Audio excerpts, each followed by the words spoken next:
دیکھا گیا ہماری سوسائٹی میں، ہمارے اس معاشرے میں کہ لوگ ایک انتشار کا شکار ہیں، لوگوں کے ذہن ایک کنفیوژن کا شکار ہیں۔ حالانکہ آپ کو بھی پتہ ہے کہ پہلے زمانے سے زیادہ اب میڈیا بھی آگے بڑھ گیا ہے، انٹرنیٹ بھی ہے، کتابیں بھی ہیں، اب ٹی وی پروگرامز بھی بہت آ رہے ہیں، لیکن کوئی کہتا ہے یہ صحیح ہے، کوئی کہتا ہے یہ غلط ہے، کوئی کہتا ہے یہ جائز ہے، کوئی کہتا ہے یہ ناجائز ہے، یعنی کہ عام تاثر یہ کہ لوگ کنفیوژن کا شکار ہیں۔ آپ کیا کہتے ہیں اس بارے میں؟ اس پہ ذرا روشنی ڈالیے۔ الحمدللہ رب العالمین والصلاة والسلام علی سید الانبیاء والمرسلین۔ حمد و صلاۃ کے بعد آپ تمام احباب کو میری طرف سے آداب و تسلیمات۔ ظاہر میں یہ آپ کا کہنا کہ واقعی پہلے سے زیادہ ذرائع بھی موجود ہیں، لیکن پھر بھی لوگ کنفیوژن کا شکار نظر آتے ہیں، ان کے ذہنوں میں انتشار نظر آتا ہے، خاص طور پر اسلامی معلومات کے حوالے سے۔ ایک شخص کہہ رہا ہوتا ہے جائز ہے، ایک شخص کہہ رہا ہے کہ یہ ناجائز ہے، کوئی شخص ایک ہی چیز کو بدعت کہہ رہا ہے، کوئی چیز کہہ رہا ہے کہ یہ صحیح ہے اس کا کرنا، ایک کہہ رہا ہے کہ یہ غلط ہے اس کا کرنا۔ میں یہ سمجھتا ہوں کہ اس کی بہت سی وجوہات ہیں، اس انتشار ذہن کی اور لوگوں کے منتشر ہونے کی اور لوگوں کی حقیقت کو نہ پانے کی، کسی ایک سمت یا ایک ڈائریکشن کو نہ اپنانے کی بہت سی وجوہات ہیں۔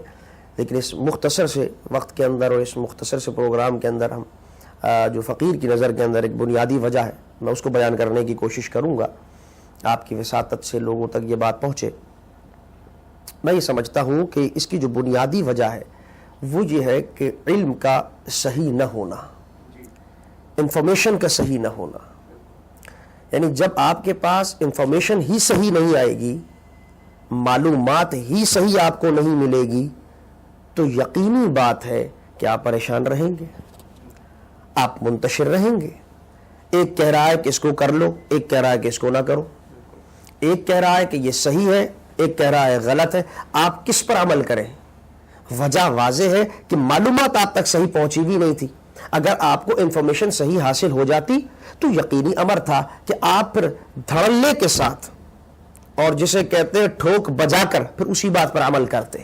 لیکن چونکہ انفارمیشن کا صحیح نہ ہونا یہ ہمارے فقدان ہے۔ اور میں اس کی مثال دینا چاہوں گا، کمپیریزن کروں گا کہ جب میں مصر کے اندر پڑھتا تھا جامعۃ الازہر کے حوالے سے، وہاں میں نے دیکھا یہاں کے عوام میں اور وہاں کے عوام میں فرق آپ کو بیان کر رہا ہوں، اور آپ کے سوال کے جواب کا جو تعلق ہے وہ جوڑ رہا ہوں کہ کتنا بڑا فرق ہے وہاں کی عوام میں اور یہاں کی عوام میں، جسے کہتے ہیں کہ صحیح انفارمیشن کے حوالے سے۔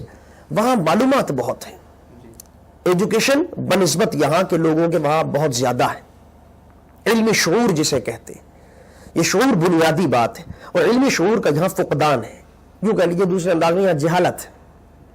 وہاں زیادہ یہی وجہ وہ ہر چیز کے بارے میں انفارمیشن، یعنی دینی حوالے سے یا ریلیجس پوائنٹ آف ویو سے تو ان کے پاس انفارمیشن ہے ہی مرکز ہے وہ، جیسے کہ میں پچھلے پروگرامز میں بھی یہ بات بیان کر چکا ہوں کہ شیخ الازہر وہاں یہ بات کہا کرتا تھا کہ کعبۃ اللہ موجود فی الحرم و کعبۃ العلم موجود فی المصر، کہ علم کا کعبہ، اس میں کوئی شک کی بات نہیں کہ وہ مصر ہے، دنیا آتی ہے، علم کا سمندر ہے حاصل کرنے کے لیے، تو صرف ریلیجس پوائنٹ آف ویو سے نہیں بلکہ دنیاوی اعتبار سے بھی بے شمار ڈپارٹمنٹ، ہر اعتبار سے ان کو نالج ہے، میڈیکل کیا، سائنس کیا، دوسری سیاست کیا، ہر اعتبار سے، حتیٰ کہ وہ آپ کے ملک کے بارے میں معلومات رکھتے ہیں، آپ کے ملک کے بارے میں کہ آپ کے ملک میں اس وقت سیاست کیا ہو رہی ہے۔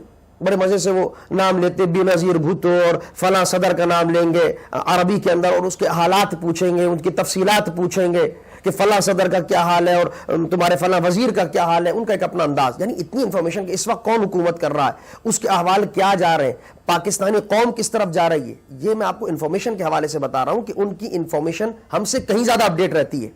یہی وجہ ہے کہ جب انفارمیشن صحیح ہوگی تو وہ صحیح سمت چن سکتے ہیں۔ ایک ہماری انفارمیشن کا حال لے لیجیے، بڑی مزیدار بات مجھے یاد آتی ہے اسی حوالے سے۔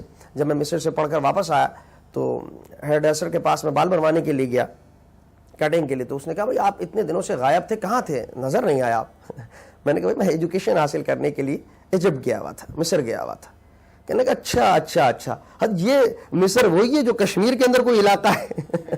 آپ اندازہ کریں، یعنی یہ ہماری قوم کا حال ہے کہ ان کو ملکوں کے بارے میں جغرافیہ کا ہی نہیں پتا، یعنی علم کا یہ ہماری سطح ہے، یہ ہمارا لیول ہے، یہ سٹینڈرڈ ہے، تو ہم کہاں پھر حقیقت کو پا سکتے ہیں؟ پھر انتشار کیوں نہیں ہوگا؟ پھر ذہنوں میں خلش کیوں نہیں ہوگی؟ واضح رہے گی بنیادی چیز ہے ہم جہالت کا خاتمہ کریں، جہالت کو ختم کریں، علم زیادہ سے زیادہ پھیلائیں اور زیادہ سے زیادہ اس کو وسعت دیں اس بات کو. جی علم کی کمی کی وجہ سے. حضرت آپ نے